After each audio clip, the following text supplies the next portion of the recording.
Yo, what's up guys, my name is Tran and welcome back to another video. Today I'm going to be showing you my Maokai Jungle guide where we will be going over all the different things you need to know while in game.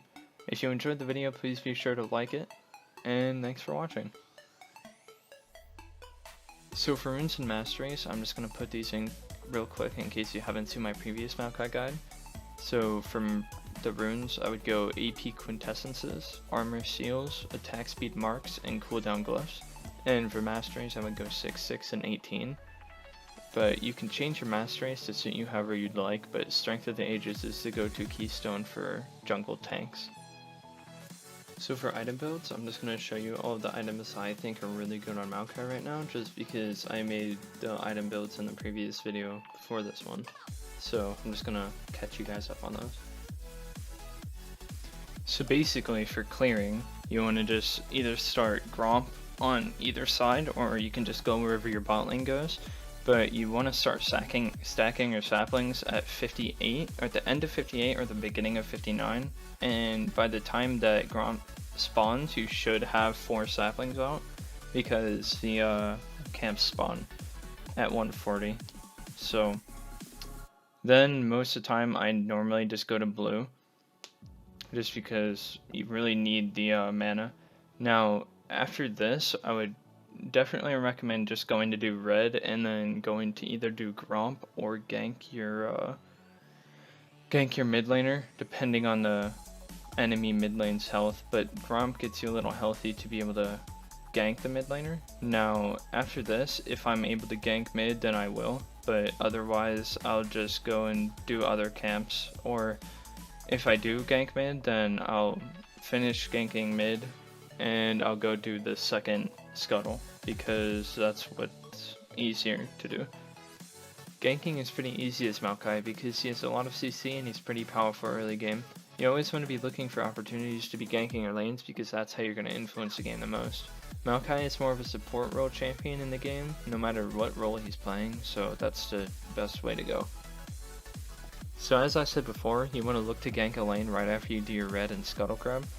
You want to gank either bot or mid at this point, and if you can't gank either of these, go do the second scuttle and see if you can gank top or mid.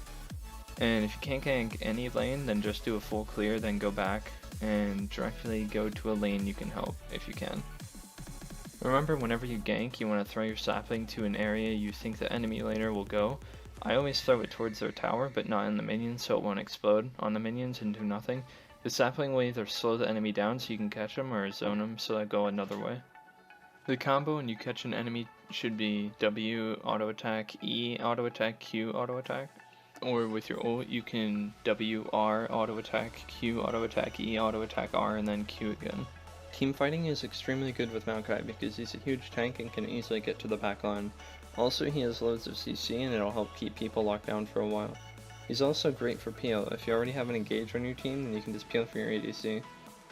Along with being tanky already, Maokai's ult is amazing for team fighting because it adds more tank to you and your team, plus it adds a little bit of burst.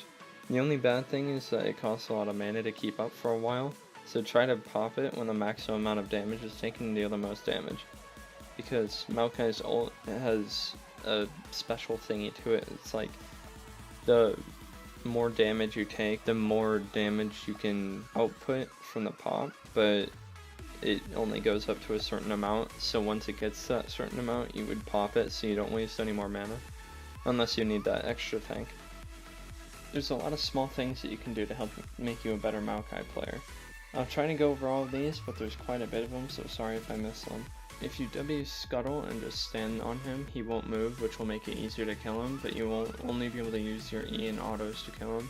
When starting dragon, if you auto it, then W just at the right time, you won't get knocked back. Also with dragon, if you're running away from enemies, you can flash the dragon pit and W to dragon, and the knockback will give you a little boost to get away. If you're right next to an enemy, your Q will knock them a tiny distance off of you in the opposite direction, so try to get in front of an enemy if you want to knock them back for your team.